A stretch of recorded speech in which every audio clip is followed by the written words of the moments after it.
Hello students, मेरा नाम है विवेक और आप देख रहे हैं एजुकेशनल ईज़र। अगर आप चैनल पर नए हैं तो चैनल को सब्सक्राइब कर लें और बेल आइकन को प्रेस कर लें। आज का हमारा टॉपिक है क्लास 9th चैप्टर 1 संख्या पद्धति, जिसमें हम लोगों ने परिमेय संख्या, अपरिमेय संख्या और लास्ट वीडियो में हम लोगों ने परिमेयकरण और घातांक नियम सीखे थे। अब ये कुछ संख्याएं हमको दी गई हैं जो कि अपरिमेय संख्याएं हैं। इनको हमें संख्या रेखा पे निरूपित करना है। ठीक है, तो आज हम लोग ये सीखेंगे। तो सबसे पहले हमें कर्णी में 2 को संख्या रेखा पे निरूपित करना है।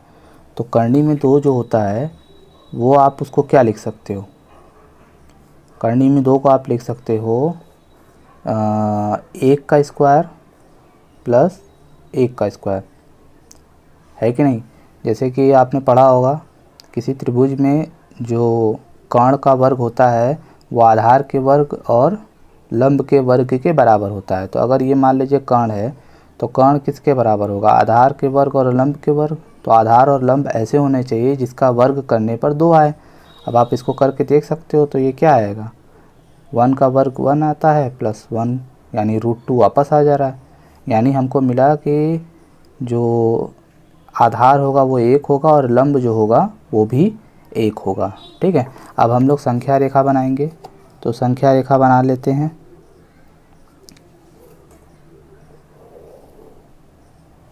संख्या रेखा पे मार्किंग कर लेंगे 0 से 1-1 सेंटीमीटर पे या 2-2 सेंटीमीटर पे भी ले सकते हैं। ठीक है,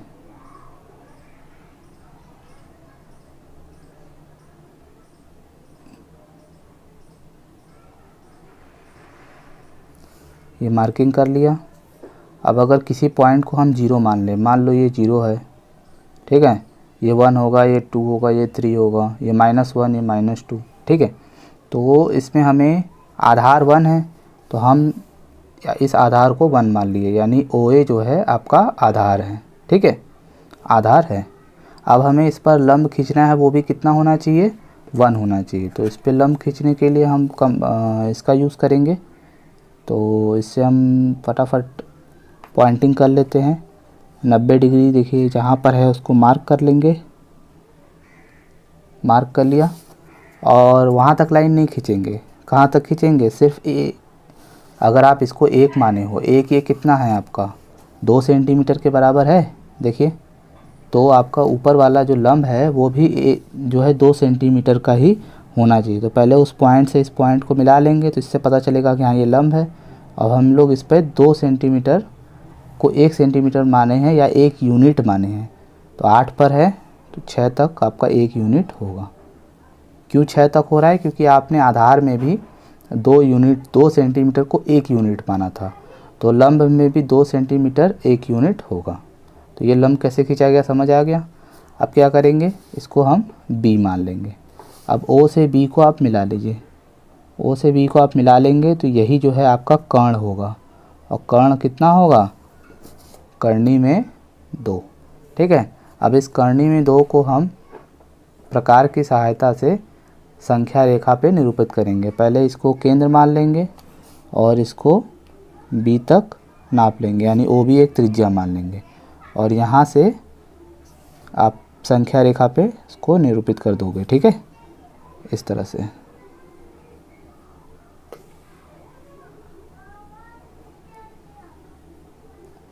तो जो संख्या रेखा पे कट आया या जहाँ पे उसको कट किया वही आपका बिंदु होगा P।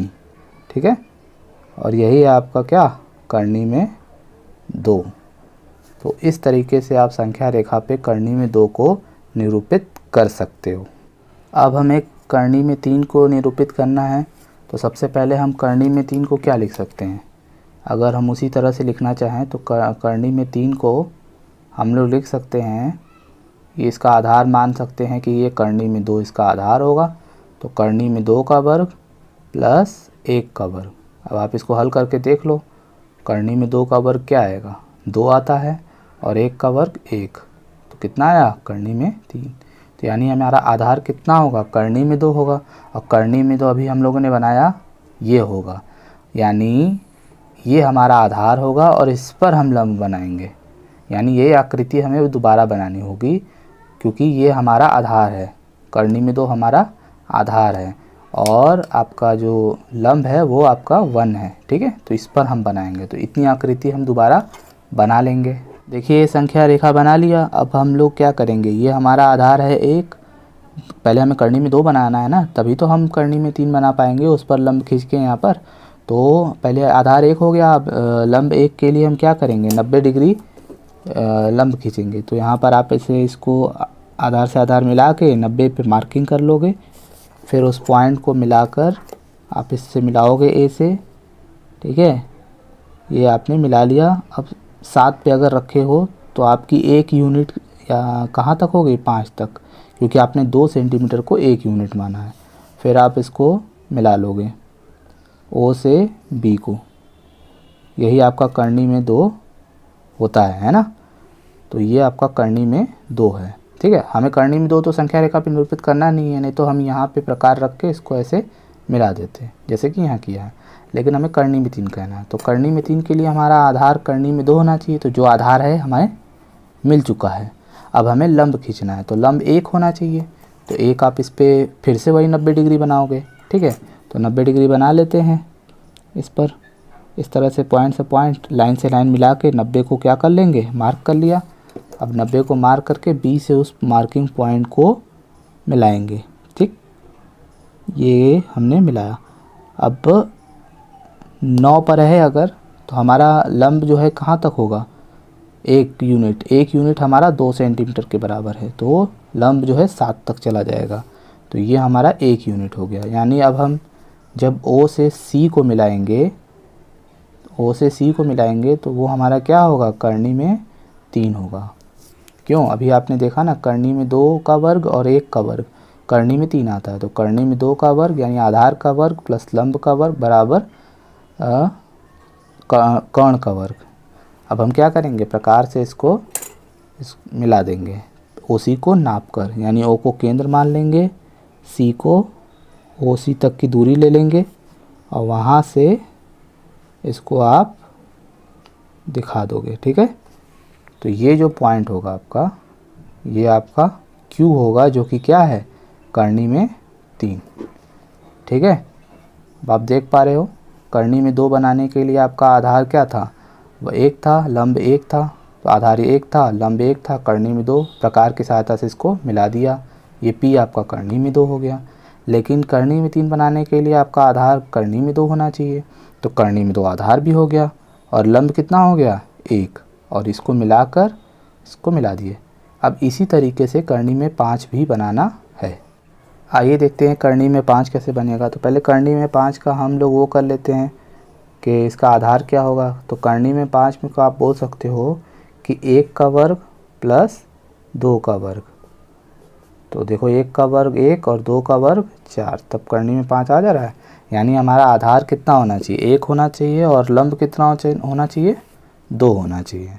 तो एक संख्या रेखा बना लेते हैं। देखिए 2-2 सेंटीमीटर को 1 यूनिट मान के हमने क्या कर दिया है, संख्या रेखा बना लिया है। अगर हम इसे 0 मान लें या इसे 0 मान लें, तो हमारा आधार कितना है, आधार हमारा 2 होना चाहिए। आधार हमारा कितना होना चाहिए, 2।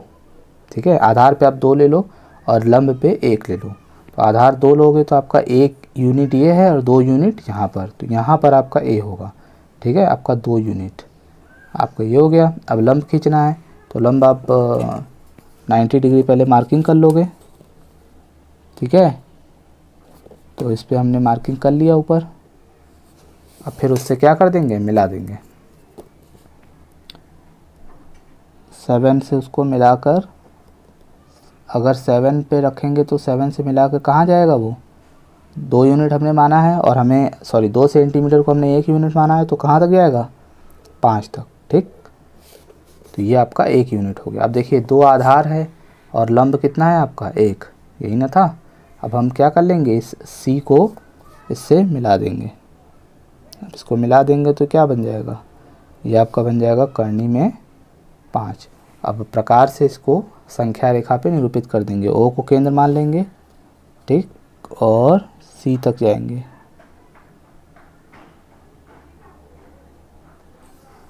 ये देखिए सी तक गया। अब सी से हम इसको संख्या रेखा पे निरूपित कर लेंगे। तो ये हमारा जो होगा ये आर हो जाएगा करनी में 5। अब हम लोगों को 4.3 को निरूपित करना है संख्या रेखा पर। तो अब तक हमने देखा था कि करनी में जो थी पूर्ण संख्या टाइप की थी, यानी 2, 3, 5। अब हम लोगों के पास 4.3 यानी दशमलव वाली संख्या है, तो इसको निरूपित करने के लिए अलग तरीके से करना होगा। तो 4.3 सेंटीमीटर की लाइन पहले खींच लेंगे, ठीक है।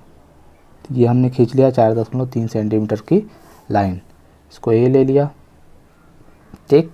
अब हम लोग इसी को 1 सेंटीमीटर आगे बढ़ा देंगे। इसको आप मान लीजिए ओ या बी मान लीजिए इस, और बी को हम 1 सेंटीमीटर आगे बढ़ा देंगे, ठीक है। ये इस प्रोसेस का हिस्सा है। बी को मार्क कर लीजिए और ये आपका हो गया सी, ठीक है। अब देखिए यहाँ अगर 9.3 दिया होता तो पहले आप क्या करते, 9.3 सेंटीमीटर की लाइन खींचते और उसके आगे 1 सेंटीमीटर बढ़ाते। अगर यहाँ 7.4 दिया हो तो पहले 7.4 लाइन खींचेंगे, फिर उसके आगे 1 सेंटीमीटर बढ़ाएंगे। यानी दशमलव वाली संख्याओं को संख्या रेखा पर निरूपित करने के लिए जितना दिया है पहले उतना खींच लीजिए, उसके बाद 1 सेंटीमीटर बढ़ाकर एक अलग पॉइंट ले लीजिए। अब हम लोग इसको समद्विभाजित करेंगे। AC को क्या करेंगे, समद्विभाजित। समद्विभाजित कैसे करते हैं, C पर बिंदु रखते हैं और आधे से अधिक दूरी लेते हैं। क्या लेते हैं, आधे से अधिक दूरी लेते हैं। ऊपर चाप काटते हैं, नीचे चाप काटते हैं, फिर A पर रख के वही दूरी लेके और फिर क्या कर देते हैं, उसको मिला देते हैं। तो उससे हमें जो जिस जगह पे काटेगा वो उसका मध्य बिंदु होगा। तो इस मध्य बिंदु को हम क्या मान लेंगे, O। क्या मान लेंगे, O। अब इस O को केंद्र मानकर और OA त्रिज्या लेकर एक अर्धवृत्त बना लेंगे, ठीक। OA त्रिज्या लेके इस तरीके से एक अर्धवृत्त बना लेंगे, जो कहाँ जाके मिलेगा, C पर। पहले क्या किया, 4.3 सेंटीमीटर की लाइन खींची, उस पर 1 सेंटीमीटर बढ़ा दिया, फिर AC को समद्विभाजित किया जिससे बिंदु O मिला। O को केंद्र मानकर एक अर्धवृत्त बना लिया। अब क्या करेंगे, B पर 90 डिग्री खींचेंगे, B पर लंब खींचेंगे और वही जो है हमारा 4.3 होगा। तो B पर लंब खींचेंगे, तो यहाँ पर 90 डिग्री पॉइंटिंग कर लिया।